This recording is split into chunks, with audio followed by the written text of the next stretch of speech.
हाँ, तो अपन ने इस चैप्टर का पार्ट 1 पढ़ा था बहुत ही शानदार तरीके से। और फिर बता दूं थोड़ा इकोनॉमिक्स का टच है इसके अंदर, ठीक है। यानी जो आपकी अर्थशास्त्र वाली जो बुक है उससे रिलेटेड ये चैप्टर है, ज्योग्राफी का है लेकिन इकोनॉमिक टच में है। बहुत इंटरेस्टिंग है, बड़े ध्यान से समझते हुए करना है, हर चीज़ समझने वाली है, ठीक है। और ये जो क्वेश्चन है अपना, ये वही क्वेश्चन है जो अपने लास्ट में फर्स्ट पार्ट में उससे लिंक्ड है, ठीक है, उससे जुड़ा हुआ है कि भारत में भूउपयोग के किन संवर्गों में वृद्धि हुई है। मतलब जो लैंड यूज़ कर रहे हैं अपन, उसके किन किन संवर्गों में, किन किन क्षेत्र में वृद्धि हुई है। Which categories of land use have increase in India, और वृद्धि के क्या कारण हैं। बहुत बढ़िया क्वेश्चन है। Discuss the reason for this increasing, उसका क्या मेन कारण है, उन सब के बारे में आपसे पूछ रहे हैं, ठीक है, क्या कारण है। या फिर ऐसा आ जाए, अथवा यही क्वेश्चन ऐसा आ जाए कि वर्ष 1950-51 से लेकर 2014-15 के दौरान भारत में जो भूउपयोग है उन संवर्गों में जो जो परिवर्तन हुए हैं उन परिवर्तन की व्याख्या कीजिए। यानी explain the change in land use categories in India during the years 1951 से लेकर 2014-15 तक।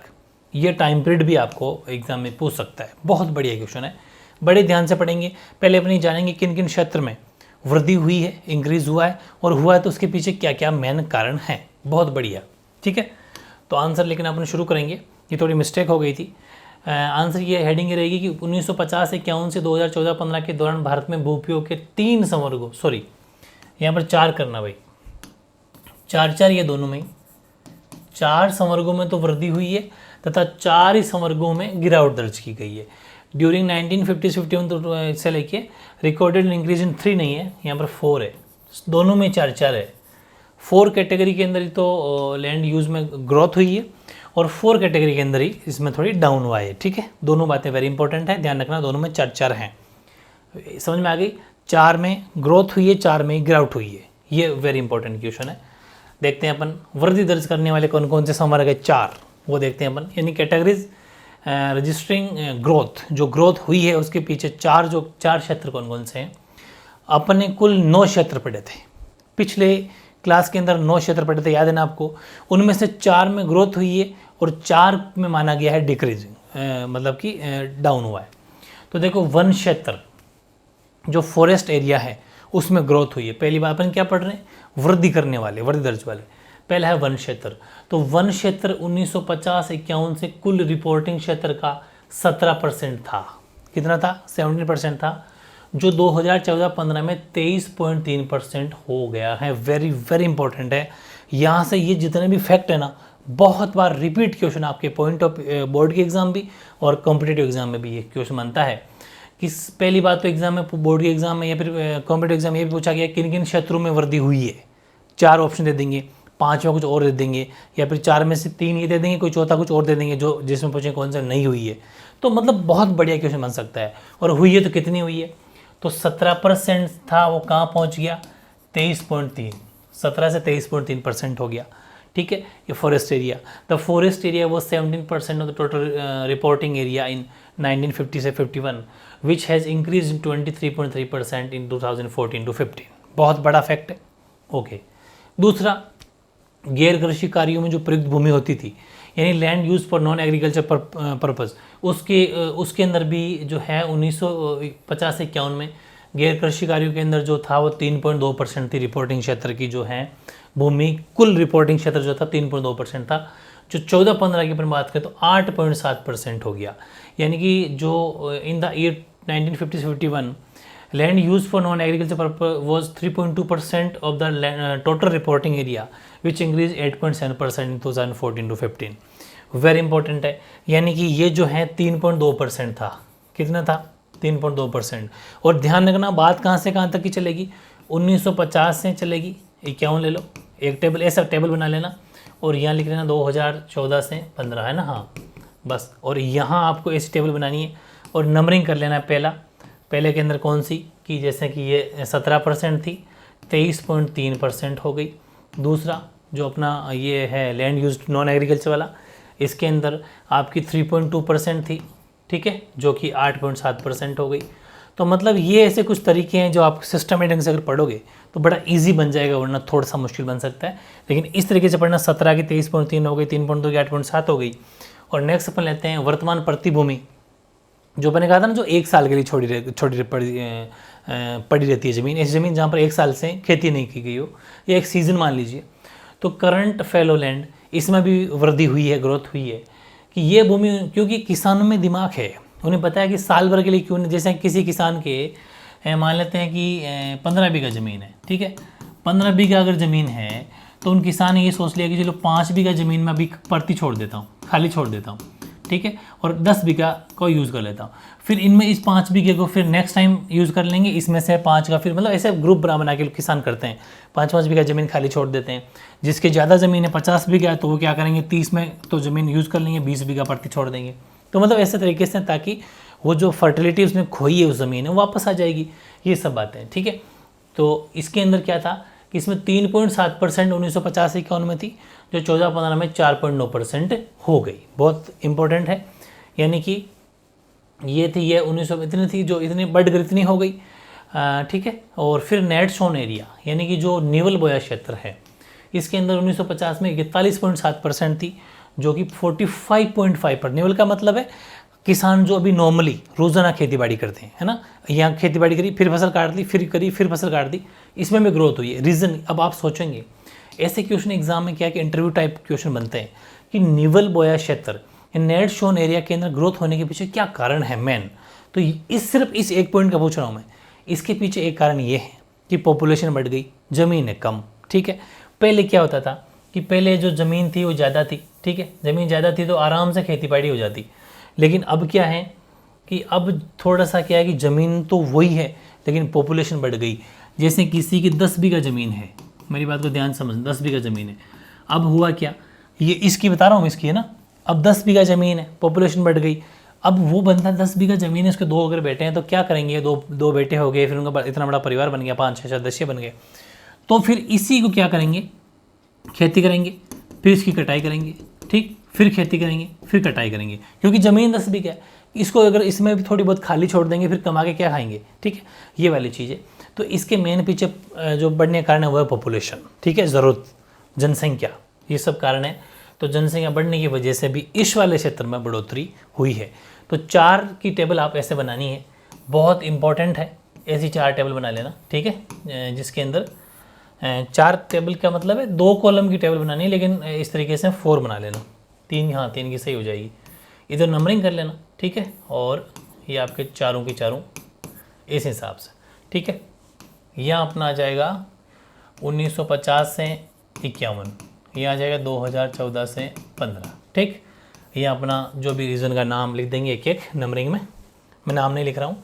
पहला था 17 से 17% था, जो 23.3 हो गया, ठीक।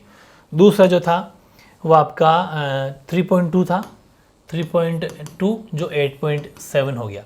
तीसरा जो था वो आपका 3.7 था, जो 4.9 हो गया, ठीक, 4.9। ये आपका फोर्थ जो है वो 41 था ना, हाँ 41.7 था, जो 45.5% हो गया।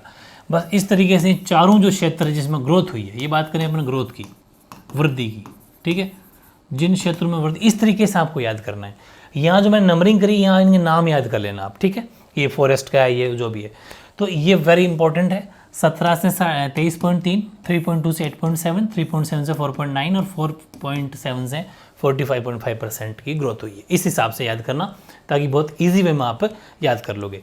ये ग्रोथ वाली बात थी। अब एग्जाम में क्वेश्चन ये आएगा कि जो ये 4 क्षेत्रों में वृद्धि हुई है, वृद्धि दर्ज करने वाले जो 4 संवर्ग हैं, जो 4 कैटेगरी हैं, ये 4 कैडर्स में या 4 कैटेगरी में जो वृद्धि हुई है, जो इंक्रीज, इसके पीछे कारण क्या है? बहुत बढ़िया क्वेश्चन है। ये एग्जाम यही सीधा पूछेंगे कि ये जो वृद्धि हुई है, उनके वृद्धि के पीछे कारण क्या हो सकते हैं चारों में।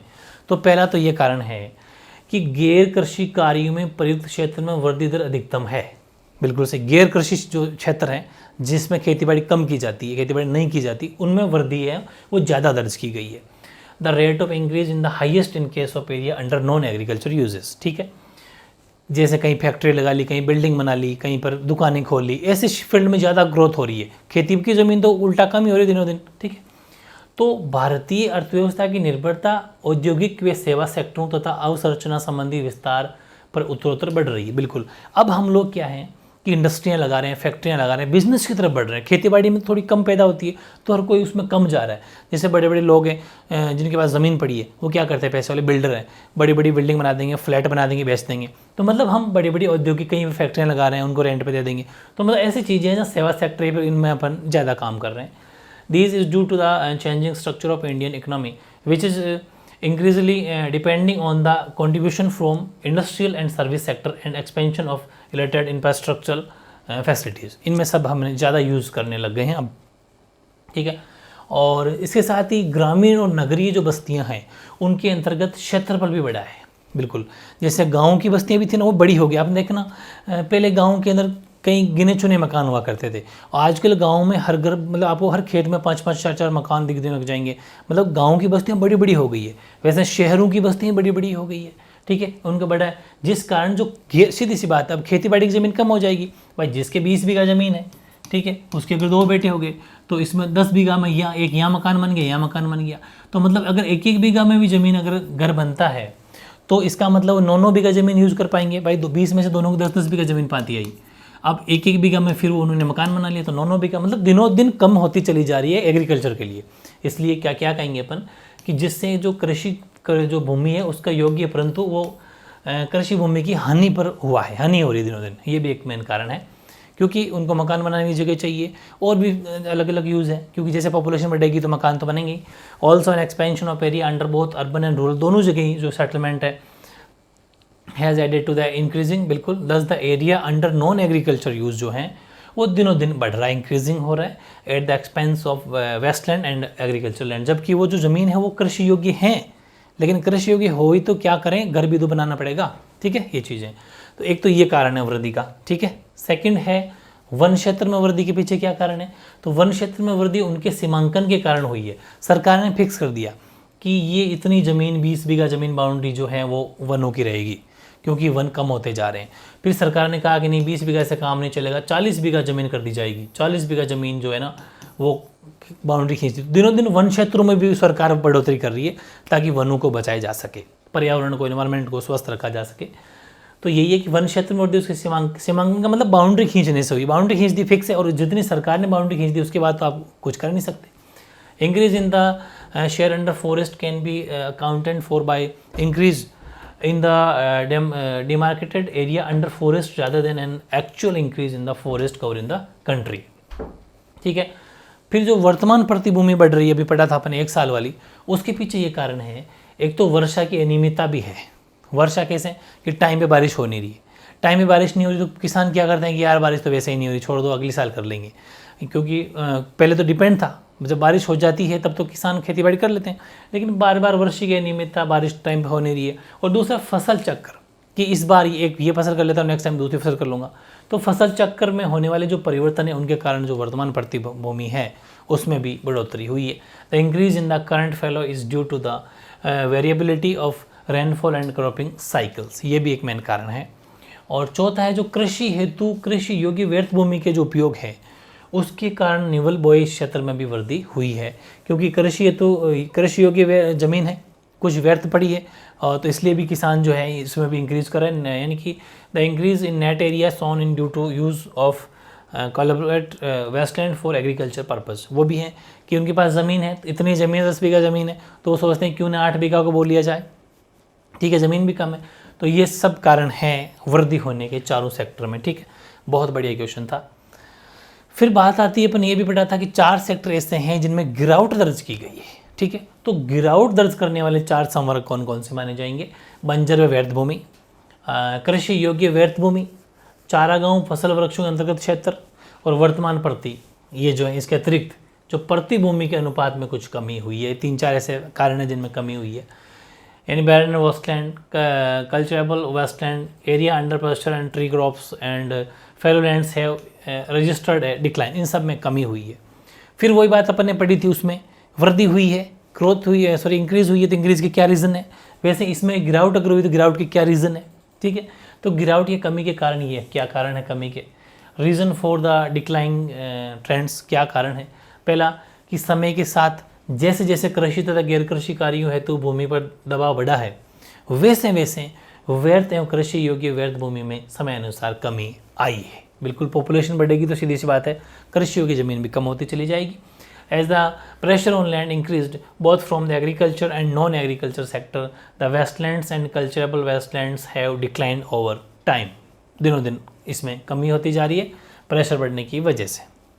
एक तो ये है, दूसरा ये है कि जो निवल बोए गए क्षेत्र है, मतलब जो किसान आज फसल कर दी काट दी फिर फसल कर दी वो वाला, ठीक है, वो बोए गए क्षेत्र में कमी का कारण है गैर कृषि कार्य। बिल्कुल आजकल थोड़ा सा जो है लोग बाग खेती बाड़ी से कम रुझान है, क्योंकि वो सोचते हैं कि इसमें पैदा कम है, ज़मीन भी कम है, तो फिर वो गैर कृषि क्षेत्र में ज़्यादा प्रयुक्त भूमि में, जैसे कि कहीं प्लॉटिंग कर दी, कहीं पर प्लॉटिंग के या दुकानें खोल दी, उसमें ज़्यादा ज़मीन वो यूज़ कर लेते हैं, फ्लैट बनवा दिए। The reason for decreasing in the net sown area is due to the increase in proportion of land used for non agriculture purpose. ठीक है, बिल्कुल सही है।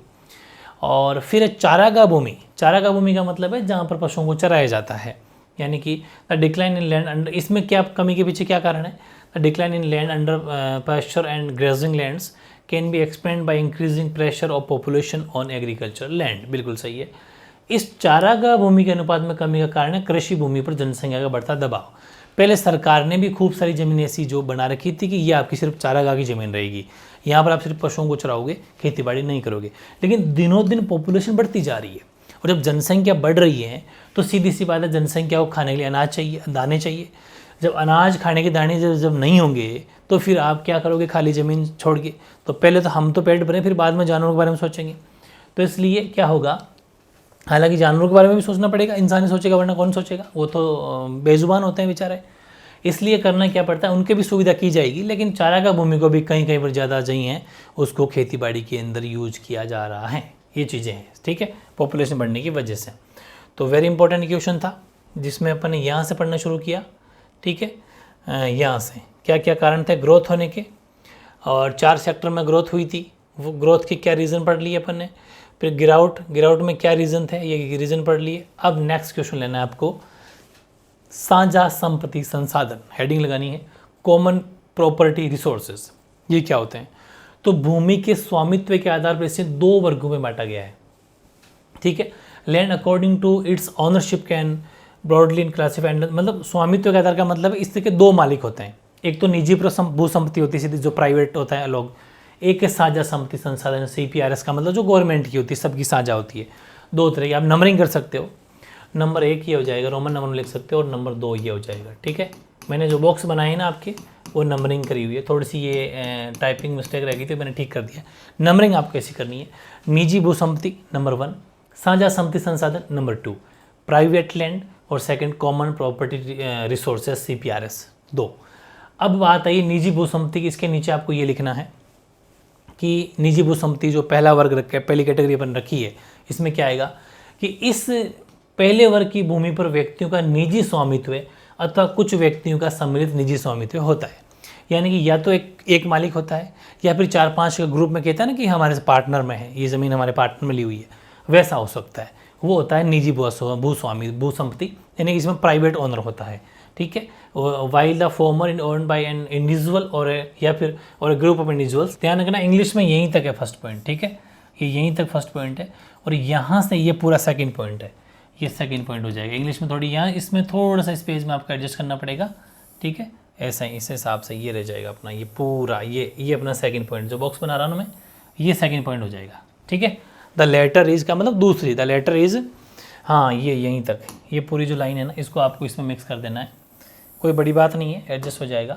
ये देखो ऐसा, ठीक है, ये जो सेकंड पॉइंट है अपना, ये पूरा ये सेकंड पॉइंट है, अब समझ में आ गया। उससे ऊपर तो है फर्स्ट पॉइंट, ठीक है, इसके ऊपर तो ये तो हो गया अपना फर्स्ट में, और सेकंड जो हेडिंग ये लिखी है आपने, फर्स्ट में तो ये एक लाइन लिखना है यहाँ तक इंडिविजुअल तक, फिर सेकंड में ये हेडिंग लगा के ये पूरा लिख देना सेकंड, ठीक है। तो ये हो गया। दूसरे वर्ग की भूमियाँ सामुदायिक उपयोग हेतु राज्यों के स्वामित्व में होती है।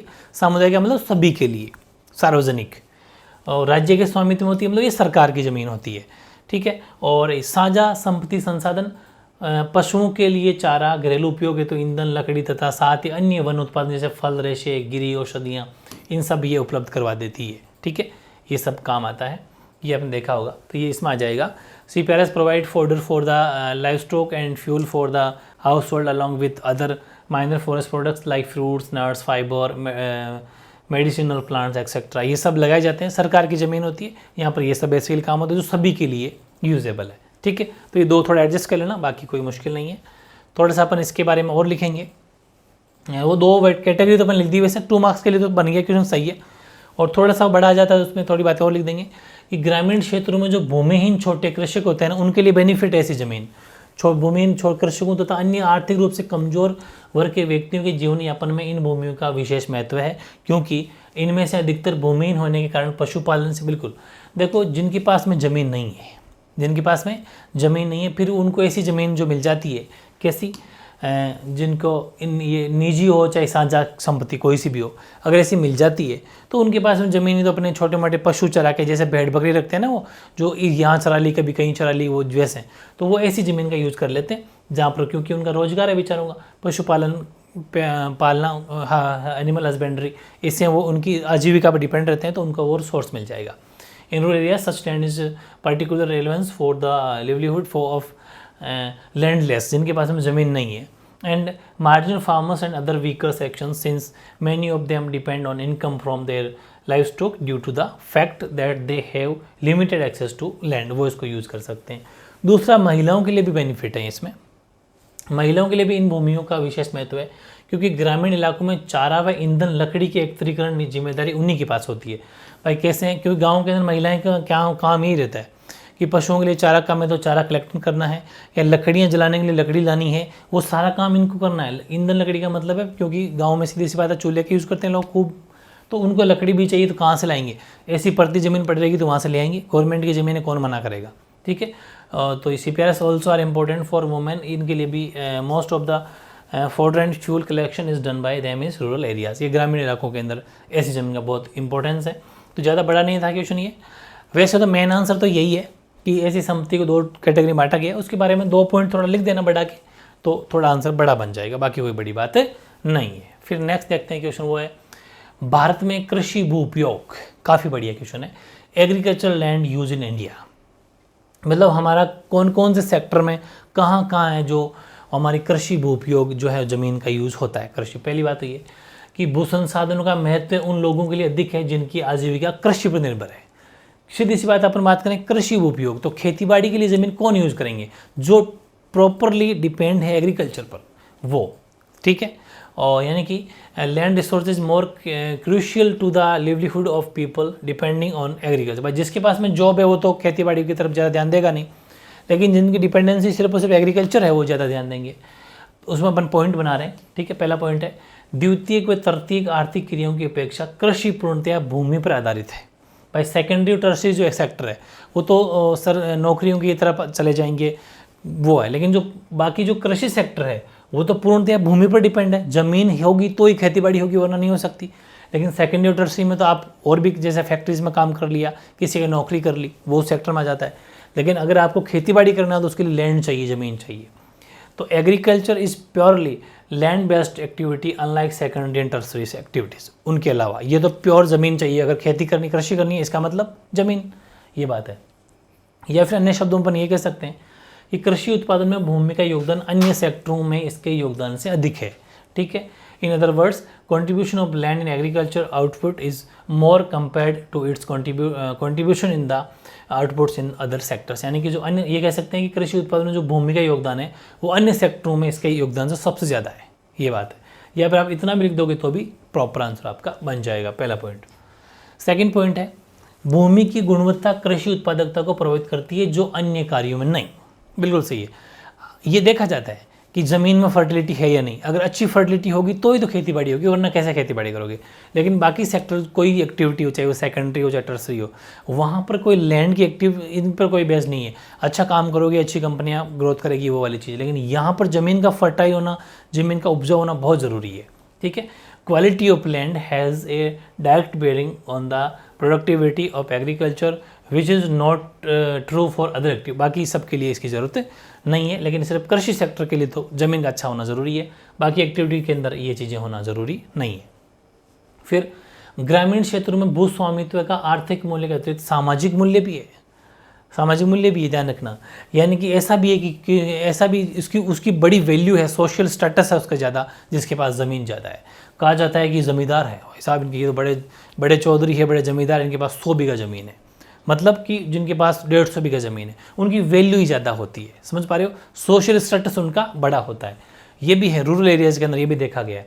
In rural areas aside from its value as productive factor, land ownership has a social value and serves as a security of credit, natural hazard और life continuous and also added to the social status.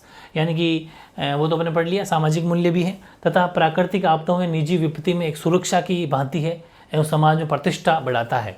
ग्रामीण क्षेत्रों में ज़मीन का होना social status को बढ़ाता है, सामाजिक प्रतिष्ठा, समाज में एक वैल्यूएबल आदमी माना जाता है उनको कि साहब उनके तो चाहे उनमें खेती पैदा हो भी नहीं हो, लेकिन 100-150 बीघा अगर ज़मीन है तो बहुत बड़े ज़मींदार उनको माना जाता है, समाज में उनकी बहुत बड़ी प्रतिष्ठा है। ये भी एक इसका मामला है। तो ये कोई बड़ा क्वेश्चन नहीं था, छोटा सा था कि भारत में कृषि भू उपयोग का क्या मतलब, कृषि की जो ज़मीन है उसका क्या क्या यूज़ है, वो अपन ने देख लिया। फिर एक छोटा सा क्वेश्चन और है कि भारत में भूमि बचत प्रौद्योगिकी विकसित करना क्यों आवश्यक है, समझाइए। बहुत बढ़िया क्वेश्चन है। ऐसे क्वेश्चन सोचने वाले क्वेश्चन मोस्ट हो जाते हैं कि why is it necessary to develop land saving technology in India expand, मतलब कि जो भूमि है उसको उसमें टेक्नोलॉजी लाके कैसे उसको बचाया जाए, क्या इसमें क्यों आवश्यक है। तो पहली बात तो ये कि भारत में निवल बोई क्षेत्र में बढ़ोतरी की संभावनाएं बहुत ही सीमित है। ठीक है, बहुत ही सीमित है, क्योंकि निवल में और बढ़ोतरी ज़्यादा नहीं हो सकती क्योंकि दिनों दिन पॉपुलेशन बढ़ती जा रही है। क्योंकि इस कारण वर्तमान में भूमि बचत प्रौद्योगिकी विकसित करना सर्वप्रमुख आवश्यक है। भाई पॉपुलेशन तो बढ़ रही है, ज़मीन कम होती जा रही है, पर पर्सन ज़मीन 50 बीघा आती थी, धीरे धीरे 25 हो गई, क्योंकि 2 बेटे हो गए तो आधी आधी हो गई, 3 हो गए तो 3 टुकड़े हो गए। तो पॉपुलेशन बढ़ रही है, ज़मीन कम होती चली जा रही है। तो निवल क्षेत्र जो है, निवल बोई क्षेत्र यानी कि आज बोया फिर नेक्स्ट मतलब हर सीजन में जिनमें बोई जाती है ज़मीन, उनमें तो अब बढ़ोतरी कर नहीं सकते अब। ठीक है, क्योंकि ज़मीन कम होती जा रही है, तो इसलिए वहाँ कुछ टेक्नोलॉजी लाओ। जैसे पहले बीघा पर ज़मीन पर 1 बीघा पर ऐसा मान लो कि 1 क्विंटल गेहूँ पैदा किया जाता था, लेकिन आजकल इतनी टेक्नोलॉजी आ गई है कि आप 1 बीघा ज़मीन पर 4 से 5 क्विंटल गेहूँ पैदा कर सकते हो, वो चीज़ है। ठीक है, तो उससे क्या होगा, कम जगह में भी अच्छी पैदावार की जा सकती है। तो ये सब करना आवश्यक, क्योंकि भूमि बचत प्रौद्योगिकी को मूलतः 2 भागों, अच्छा कैसे बचत करेंगे इसको 2 कैटेगरी में बांटा भी गया है, वो देखते हैं अपन। The scope for bringing in additional land under net on area in India is limited, बिल्कुल। There is thus an urgent need to evolve and adopt land saving technologies, मतलब इसलिए हमारी जो इंडिया की जो ज़मीन है, लैंड है, उसको सेव करने की टेक्नोलॉजी लाना बहुत आवश्यक है। और इस टेक्नोलॉजी को अपन 2 भागों में बांट सकते हैं। पहला, वह प्रौद्योगिकी जो प्रति इकाई भूमि बोई गई फसल विशेष की उत्पादकता को बढ़ाए, बिल्कुल सही है। मैंने अभी आपको बता दिया कि पहले 1 बीघा में 1 क्विंटल मुश्किल से होता था, आजकल 4 से 5 क्विंटल हो रहा है। ठीक है, तो technology which raise the yield of any particular crop per unit area of land. एक बात तो ये कि कैसे न कैसे करके पर बीघा या पर यूनिट ज़मीन की जो प्रोडक्टिविटी है उसको बढ़ाया जाए। दूसरा, वह प्रौद्योगिकी जो एक कृषि वर्ष में गहन भू उपयोग से बोई जाने वाली सभी फसलों के उत्पादन को बढ़ाएं, बिल्कुल सभी फसलों के उत्पादन को बढ़ाएं। कब? एक वर्ष में जो खेतीबाड़ी की जाती है। Technology which increase the total output पर unit area of land from all crops grown over 1 agriculture year by increasing land use intensity. दूसरा मतलब इसी में इस प्रौद्योगिकी का उपयोग कर सीमित भूमि से भी कुल उत्पादन में वृद्धि की जा सकती है। 5 बीघा जमीन में भी बहुत अनाज पैदा किया जा सकता है। कहने के साथ साथ में श्रमिकों की मांग को भी पर्याप्त रूप से बढ़ाया जा सकता है। जैसे अच्छी पैदावार हो रही है तो सीधी सी बात है, उसको कटाई के लिए आदमी भी चाहिए, तो फिर श्रमिकों को भी रोजगार मिल जाएगा, लेबर को भी रोजगार मिल जाएगा, ये भी बहुत अच्छा रहेगा। तो अच्छी बात है। The advantage of the latter kind of technology is the along with increasing output from limited land it also increase the demand of labour significantly. बिल्कुल, जब अच्छा अनाज पैदा होगा, अच्छा धान होगा, तो सीधी सी बात है वहाँ पर लेबर को भी काम मिलेगा। फिर कुछ बातें, दोनों अपनी बातें लिख दी कि 2 तरह की टेक्नोलॉजी होती है। फिर थोड़ी सी बात अपन को अलग एक्स्ट्रा लिखनी है, इंडिया का एग्जाम्पल लेना है कि भारत जैसे देशों में कृषि भूमि की कमी है, परंतु श्रम की अधिकता पाई जाती है। लेबर की यहाँ कमी नहीं है क्योंकि जनसंख्या ज़्यादा है, तो यहाँ पर श्रम तो बहुत है, काम मजदूर बहुत है, लेकिन खेती कम है। अतः ऐसी स्थिति में फसल की गहनता आवश्यक भू उपयोग के साथ साथ में ग्रामीण क्षेत्रों में बेरोजगारी जैसी आर्थिक समस्याओं को भी कम करना ज़रूरी है। तो अब सीधी सी बात है, मैंने अभी आपको बताया था कि जहाँ पर 10 बीघा ज़मीन में 1 जना काम कर सकता है, वहाँ पर 3 या 4 जने उस पर डिपेंड है। और अब उसमें क्या करेंगे, फिर बेरोजगारी बढ़ रही है, अनएम्प्लॉयमेंट बढ़ रहा है। इसलिए टेक्नोलॉजी को लाना बहुत ज़रूरी है। ठीक है, कि कम ज़मीन में ज़्यादा पैदावार कैसे की जा सके ताकि उन सबको फुलफिल पूर्ति हो सके। तो ये हो गया scarce of but labour abundant country like India a high cropping intensity is desirable not only the fuller utility and land resources but also for reducing unemployment in rural economy. ये भी मैंने इसका दिक्कत पैदा हो रही है, ठीक है। और एक लास्ट छोटा सा क्वेश्चन है, वो तो पूरा हो गया अपना। कृषि गहनता 1 मार्क्स 2 मार्क्स में आ सकता है। क्रॉपिंग इंटेंसिटी क्या है, 2 नंबर के लिए तो है ये। तो छोटा क्वेश्चन ये कि कृषि या शस्य गहनता से, कृषि बोल दो चाहे कृषि गहनता बोल दो चाहे शस्य गहनता बोल दो, बात एक ही दोनों का। इससे तात्पर्य एक ही खेत में एक कृषि वर्ष में उगाई, मतलब एक ही खेत में एक कृषि वर्ष में उगाई गई फसलों की कुल संख्या है। समझ में आ गई? यानी कि क्रॉपिंग इंटेंसिटी का मतलब है एग्रीकल्चर और cropping intensity refers to the total number of crops grown in single field is an agriculture year. यानी कि एक ही खेत में एक कृषि वर्ष में उगाई गई फसलों की कुल संख्या। ऐसा मान लेते हैं कि ये 10 बीघा ज़मीन है, ठीक है। इस 10 बीघा ज़मीन में क्या कर दिया कि 5 बीघा 5 के टुकड़े कर देता हूँ। यहाँ तो कर दिए सपोज गेहूँ, ठीक, और इसमें कर दिया सरसों, इसके फिर इसके 2.5 बीघा में सरसों कर दिया, ऐसा मान लीजिए, और यहाँ पर कर दिया जीरा। एक एग्जाम्पल ले रहा हूँ, मतलब कि एक वर्ष में एक ही ज़मीन में जितनी खेती की जाती है डिफरेंट 10 बीघा ज़मीन थी, 5 बीघा में गेहूँ कर दिया, 2.5 बीघा में सरसों कर दी, 2.5 बीघा में जीरा कर दिया। तो ये चीज़ है कि एक ही खेत में एक कृषि वर्ष में उगाई गई फसलों की कुल संख्या, जो कुल संख्या है वो कृषि गहनता या शस्य गहनता कहलाती है, ठीक है। यानी एग्रीकल्चर और cropping industry refers to the, तो ये अपन ले लिया ईयर, एग्रीकल्चर ईयर अपन ने पढ़ लिया इसको, ठीक है, वो हो गया।